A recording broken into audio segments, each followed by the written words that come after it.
Good evening, my friends. We're continuing learning the Chatzar Yosef. We are in chapter 14, section 2. It's a short section. I'd like to finish the whole thing today with your permission, Mizrat Hashem. Let's get right into it. Let's not waste any time. Page 214. This is Gemara, Masechet Gittin, talking about the destructions that the Jewish people went through, the terrible tragedies, but in a very detailed, metaphoric way that the Gemara presents it, allows us to uncover a lot of depths and deeper meanings. That's what we like to do. So the Gemara says here, we're in the middle of chapter 14 where it's talking about three Chachamim sat down together and they're discussing a place called Kfar Sechania, the village of Sechania, which is a Jewish village located in Egypt. And it also underwent a certain destruction, a certain pogrom, tragedy, whatever you want to call it, shortly after the Second Temple era. And they sat down and they're trying to investigate the merits of the city. Was it a good city? Was it a bad city? And they said, if anyone knows any stories about it, please go ahead and start speaking about it. So one of the Chachamim already opened up and told his story about the captive boy and girl who got taken captive, the Jewish boy and girl who were supposed to get married, they got taken captive. We spoke about that in the past 4 videos about the whole thing of free will and Yosef Zayrov. Now, the second story about that place, about people from that place, is being offered by the Gemara. Patach idach ve'amar. The other sage, other Chacham, opened up and started relating about the place called Kfar Sechania. What did he say? He said, I'll read in English. It once happened that the market price of 40 modiot of grain stood at 1 dinar. Okay, so a little bit of math, a little bit of statistics, a little bit of economics. The price of grain is actually very, of course, very important. That's what they made bread from. Okay, that they had to go buy grain and then they had to sift it and pound it and grind it and bake it and make it bread eventually. Okay, that was the most important thing that they ate. Now, how much did the grain cost? It was 40 modiot, which is basically a measurement of a unit of maybe weight or something like that, or volume. Think of it as nowadays you might call it a gallon or something like that. Okay, or maybe a kilogram. Okay, certain amount of grain. 40 of them, 40 of that amount would sell for 1 dinar. Dinar is actually a currency that in some places they still call it a dinar in the Middle East. I think in Turkey they have a dinar, I think, or something like that. But either way, the Gemara talks about this this currency called dinar. There were silver dinars, there were gold dinars. I believe it's talking about gold dinar here. Okay. So that's what the price was. And then suddenly, the rate went down by 1 modia. What does that mean? That means yesterday you could have bought 40 modiot of grain for 1 dinar. Today, you can only buy 39 modiot of grain with 1 dinar. Okay, which means the value of the money has decreased. Small amount, 1/40th, but it decreased nevertheless. Inflation. What's the percentage of that? What's 1/40? What's the math of 1/40? 1/50 is 2%, right? So 1/40 is going to be a little bit higher than 2%. Something like that. It's pretty high. Overnight, for inflation to go up by 2.something%, everything? That's a lot overnight, right? Okay. And they checked to see what sin amongst them had caused this, because they thought with their brains and with their hearts, with their souls. It can't be that this happened for no reason. So the Jews of the town started thinking, what happened? What caused this? They started investigating everybody. And they found that there was a father and a son that came upon a betrothed young woman on Yom Kippur. How many sins would you say in that one statement? They found them. And they brought them to Beit Din, the perpetrators, and they stoned them. And then the rate returned to its former place. Wow. Inflation kicked back to normal. Now you can go and buy 40 modiot of grain with 1 dinar again. The money stabilized. The economy stabilized. Now we get to thinking, why do we have such crazy inflation nowadays? Sexual crimes, right? LGBTQ, HIJK, LMNOP, right? Go figure it out yourself. But anyway, let's see what Rashi says. The rate went down, meaning the produce became more expensive, as we explained. Okay. Chatzar, our question. We have one simple question. Again, this is not one of those long, elongated sections. It's a nice, short, and sweet section. It says like this. Our question is like this: what is the correlation between the sins of immorality that occurred and market economics? Why did that affect this? Why did this particular sin affect the economy of the place?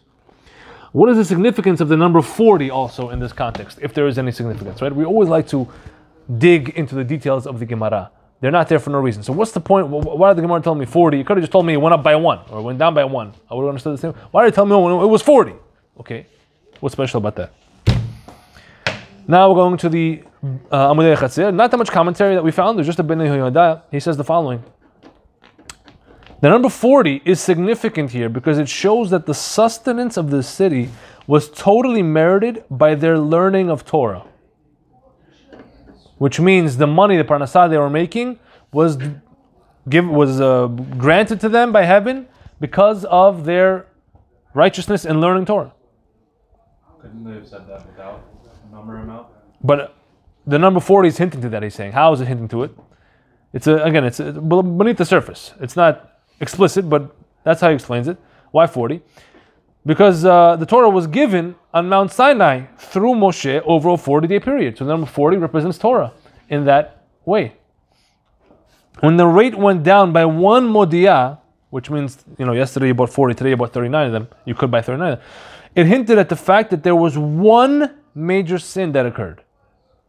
One egregious violation, which they found out, right? Which is what they investigated and found, as the Gemara describes. The father and a son who had relations with a betrothed girl on Yom Kippur. It's 10 sins. We're going to go through what the sins are. We're going to try to list how many incursions happened there. Infractions, I should say. Okay. This drop of 1 unit also hints the day that it happened. Yom Kippur, which is the last day of a significant 40-day period on the calendar, the Jewish calendar, in which Teshuvah is emphasized, right? We're talking about the 40 days from Rosh Chodesh Elul, when we really get in the mood of Teshuvah. And what's the culmination of that 40 days later? Yom Kippur. Why do we have to hint at Yom Kippur when we state Yom Kippur? It's explicitly stated. Right, so you're saying he's just showing you how more connected it is than you even thought. Thus, the dropping of specifically 1 unit out of 40 was a hint for the people, hinting to them what to search for, allowing them to correct it. So he's saying they helped the people. The people said, okay, it was 40, now it's 39. What's special about 40? 40 days from Elul to Yom Kippur. Okay, let's see what happened on Yom Kippur. Maybe something happened on Yom Kippur. And why 1? Because maybe there was one big thing that happened on Yom Kippur. One thing led to the other, and they eventually figured out what it was. Okay, that is basically the commentary there. Let's jump straight into the Chatzar Yosef. It's just about a page and a half. If we were to investigate the Ben Yehoiada's explanation that the rate dropping by only 1 unit hinted at the fact that only 1 sin was committed amongst the city, we might say that this was not entirely accurate, perhaps, because this was one incident, sure, but multiple sins were committed in that one incident. The prohibition of having relations with an engaged girl was committed by both the father and the son, right? She's basically a married girl for all intents and purposes. Once she's engaged, no other man is allowed to have relations with her, and it's a death penalty if they do. Sorry, yeah. She in on it? Was it consensual, you're saying? It doesn't say. Perhaps it was. Wouldn't that be another sin that we're counting? For her? Yeah. On her side? Yeah. Yeah. If it was rape, it's not her fault. Right. If it was consensual, it's another sin on her side, her point. Which totals 4 sins. I'm counting here, assuming it was consensual, because the Gemara didn't tell us otherwise. Oh, we're assuming consensual. Right? So therefore, there's 4 sins so far total. 2 for the girl, and 1 for each man. Wow. The girl did it twice, 2 different men, and each man did it. Huh? What? I'm getting there. It happened on Yom Kippur, a day when all are prohibited from engaging in relations. That's one of the 5 things that is forbidden extra on Yom Kippur, more than on Shabbat. relationships, even between husband and wife. They're not allowed to be together on Yom Kippur. Another 4. Right? Each one stated whatever. Sure. Yes, I say it here. Just look. Even with their spouses, right? This is straight halakha and Shulchan Aruch. That even married couples not allowed to have Yom Kippur, not allowed to be related together on Yom Kippur. So if you add that in, it adds another 4 to the total, which number of sins committed. So we're about 8 now, 8 sins. Therefore, surely more than just one sin occurred in this undertaking. That's the point we're trying to say. We must say then that Ben Yehoiada meant that the rate went down by one modiah as a hint to this one incident, one overall incident, as opposed to just one sin. Fine. We'll What about the whole thing explain them that way. Father and son. The woman is not allowed to see the father and Yes, so son. I thought about that. I didn't get into that because that is actually machloket Masechet Yevamot, whether or not a son is allowed to have relations with someone that his father had relations with that's not his mother or his father's wife. Because the Torah puts it in such a way where only if she's obviously his mother, but also if she's only if it's his father's wife, meaning if the father married another woman, that woman becomes prohibited forever for his sons to marry. But what if the father just had promiscuous, non-marital relations with just a girl? Is the son not allowed to marry her? It's a machloket in the Gemara between 2 major Tanaim, and that's why I did not mention it here. What's the halacha? I didn't check the Shulchan Aruch.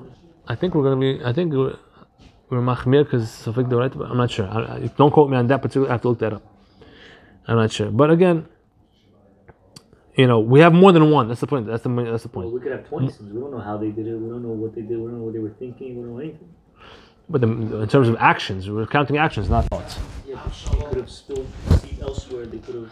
Okay, fine. We didn't have a camera there. We get the point is it was more than 8. More than one sin, but nevertheless it was one major incident. That's what perhaps the Binyan that was referring to. Nevertheless, it seems that there is another fascinating explanation of our Gemara that we would like to offer in our humble opinion. To appreciate it, some deeper concepts that we previously touched upon need to be revisited one more time. So we may begin to scratch this, so that we may begin to scratch the surface of the explanation that we want to tell you, which is the following. Hashem, the creator of the universe, supervises his world by governing certain characteristic emanations, right? We're talking about the sefirot, the lights that God shoots into the world. The attribute, each one is a certain attribute, a certain way that God manages the world, and each one manifests reality in a different way, and they interact with each other, and etc., etc. That's what we call the sefirot, the spheres, the realms. And these there's 10 of them, and they can be divided into 3 major categories. Right, left, and center. Again, we have a diagram on page 527 showing you what it looks like, how to think about it, and it is separated into 3 major lines: right, left, and center. Okay, so there's 10 of them. There's 3 here, and 4 in the middle. I'm sorry. Yes, 4 in the middle. Right? 3 plus 3 plus 3 is 4. I'm sorry, 3 plus 3 plus 4 is 10. It's all there. So when we think of it in this way, each side and center represents something deeper. The right side always represents chesed. Chesed, we'll explain what that is. The left side always represents din or gevurah, or judgment. And the center always represents tiferet, which is perfect balance.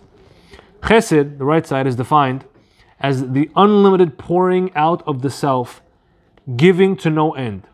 Giving up and bestowing good on another person, another entity, even when that good is not necessarily deserved. That's what chesed is. Endless outpouring of the self.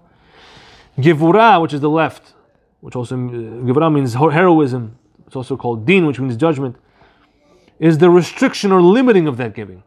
It's when rules and limitations are put into place. It's when things are held back. That's the left. At first, this may seem cruel and strenuous when the process or a person experiences gevurah or din or judgment. It may seem cruel, difficult, strenuous, but eventually it is realized that it was actually a necessary suffering. None of these things are bad. We cannot label them as bad. They may seem difficult when we experience them. But it always leads to a greater good, and because that's so, it is also good. Everything God created is good. All of his ways that he manages the world, all the sefirot are rooted in his goodness. Right? So, only later, if you think about it in your life, every individual person can think about the times in his life where he had difficult times, struggled. At some point, not always, but many times, God will reveal why you went through that in your life, and you realize that it was exactly what you needed, and it was actually very good for you. Right? That's just part of the maturation process. Look at note number 2 on the bottom. A person should always accustom himself to say, all that Hashem does, he does for the good. This is a famous saying of Rabbi Akiva in Gemara Masechet Berachot. Famous story over there. Shulchan Aruch even codifies it in the book of law, because you have to know this and do this. In chapter 230, Halacha 5, Shulchan Aruch says, a person has to accustom himself to say, everything God does is for the good. The book of Jewish law, telling you how to tie your shoes, telling you how to keep all the holidays and what's kosher, what's not. That same book of Jewish law says a person has to accustom himself to say everything that God does is for the good.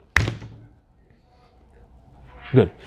So this suffering then blossoms into the third stage, which is tiferet, the center. It is perfection, right? That does not suffer from the shortcomings of extremes. That's what the center is. Both chesed and din have some shortcomings, some weaknesses, in that they're extremes. Chesed is giving with no end, which is not always good, and Gevurah is taking back a lot. Tiferet is the perfect balance of that. No extremes. Both chesed and Gevurah are extremes, which by definition are imperfect. Right? All these concepts will shape into form as we march forth throughout the coming chapters. These concepts of chesed, din, and Gevurah are going to be major themes of pretty much the rest of the book. But very much so, the next chapter, chapter 15, is really like the climax, I think. A very important chapter. It's really the center of the entire book here, literally and metaphorically. We'll get there soon, B'ezrat Hashem. This suffering, So in regard to chesed, giving beyond proper measure without proper regulation can be catastrophic. Thus, contrary to popular belief, chesed can have a negative context, such as in the realm of where does the Torah show us a negative context of the word chesed? Last week's parasha, my friends. It was last week or 2 weeks ago? It was last week. As we'll see, it's in Vayikra 20:17. It's talking about improper relationships, which is when one gives too much of oneself to another. That's what an improper relationship is. When God says, with this woman, you're not allowed to relationship with your sister, your mother, your brother, your sister-in-law, your father's wife, right? Your uncle's wife. The Torah goes through all the list of all the women that are not allowed to you. If a person goes ahead and transgresses that and has relations with that person, with that woman, what is he doing essentially? He's giving too much of himself to the other. Because relationship, right, male-female relationship, that marital relationship, is defined as the ultimate giving that you can give to the other. You're giving yourself fully to the other one, right? And that's a chesed of sorts, because chesed is defined by giving, by ultimate giving, extreme giving. We usually use the word chesed as, okay, give tzedakah, help other people, which is true. That also means that. Give of yourself, of your energy and your effort and your money to others. But there's a limit to when too much giving is bad. Where is that? Giving yourself, your body, beyond the limits of what the Torah allows to another person. The verse says, a man who takes his sister, the daughter of his father or the daughter of his mother, and he saw her nakedness, and she saw his nakedness. That's already beyond. What is it? What does the Torah call that? Chesed hu. That's a chesed. That's the words of the Torah. That's a chesed. When brother and sister see each other's nakedness, meaning have relationships. It's too much giving of each other to each other. And they will be cut off before the eyes of their people. Because he uncovered the nakedness of his sister, he shall bear his sin, his iniquity. The Torah calls it a chesed when siblings have relations because it is an unwarranted giving of their bodies to each other, an extremism. So there is a form of giving that is impaired, that is not good. Tiferet, however, is the middle attribute between chesed and gevurah, being the perfect balance and expression of the two. It is the ideal dimension that one should aim for, the perfect limitation of the giving that creates a self-sustaining entity. Giving, but not giving too much. Giving to a point where you allow the person to develop independently. You allow the other person that you're giving to eventually not need you to give to him anymore. That's tiferet. This three-pronged staging can be seen with the right eyes in quite literally any process.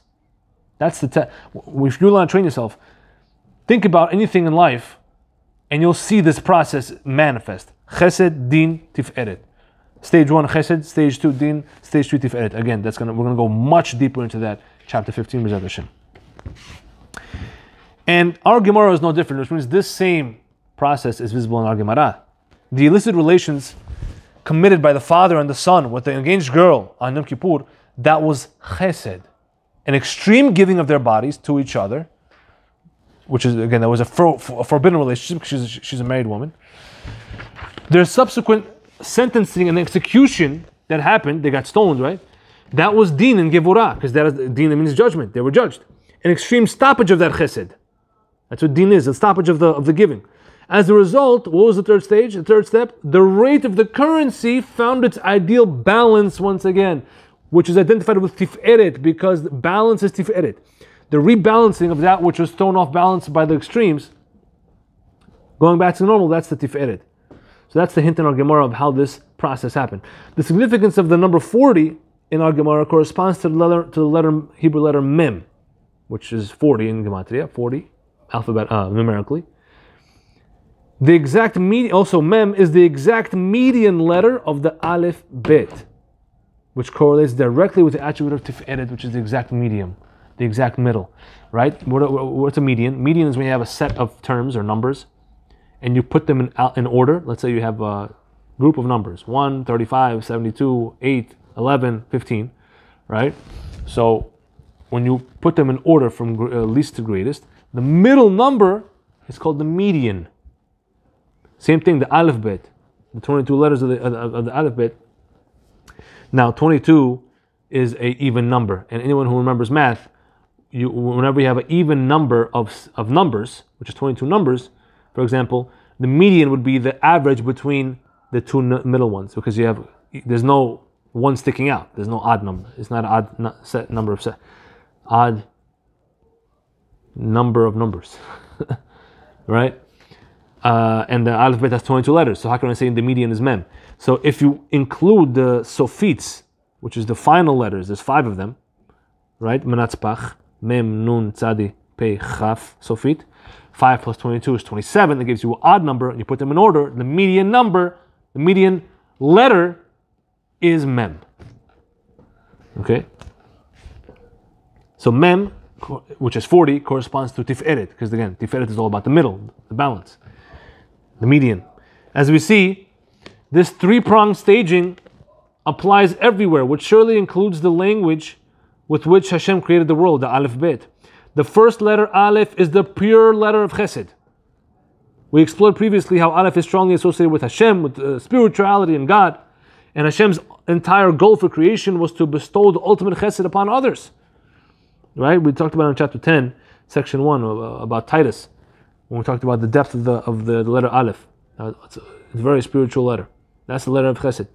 The last letter of the aleph bet is taf, which is the letter of pure din, gevurah, judgment, violence. Since its gematria is 400, which is the number of the ultimate proclaimer, ultimate example of din and gevurah, which is Esav, the brother of Yaakov. As it says in the Torah, and behold, Esav was coming, and with him 400 men were coming. That's the story in the Torah when 400 soldiers were coming along with Esav to do battle with Yaakov. The entire aleph bet is thus a spectrum of these 3 attributes. Chesed, din, and rachamim. And the fusion of these 3 checkpoints spell the emet. Aleph, mem, taf. Truth. Of course. Right? Aleph is chesed, the first letter. Mem is the median, tiferet. Taf is din. The last one. Truth. The droppage of the rate in our Gemara, by just one single unit symbolizes the vast effect that even a small shift such as this can have on maintaining that ever so perfect balance. Right? You were saying, okay, it was just one unit off. What's the big deal? They had to go and search who did a sin because of that? Yes, because that is a big deal. This accents the high spiritual level upon which the people of Kfar Sechania, right, this little village, were operating on as a whole. That they would be sensitive enough to feel such a subtle difference. The greater a person is, the greater he feels the subtle differences. This ties in with the topic of the graded scale of free will that we discussed in the previous section as well. Remember we mentioned over there that the higher a person works on himself and moves up along the free will spectrum, the more subtle his tests are on the much smaller details. The axiom, the rule is that the higher the level on the scale of free will that one is operating on, the more sensitive he is to subtle disharmonies of the three-pronged system of Chesed, Din, and Tiferet.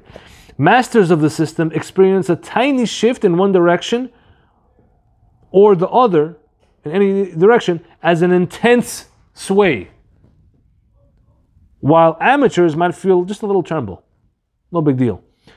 Right? We might call it jokingly the law of spiritual relativity.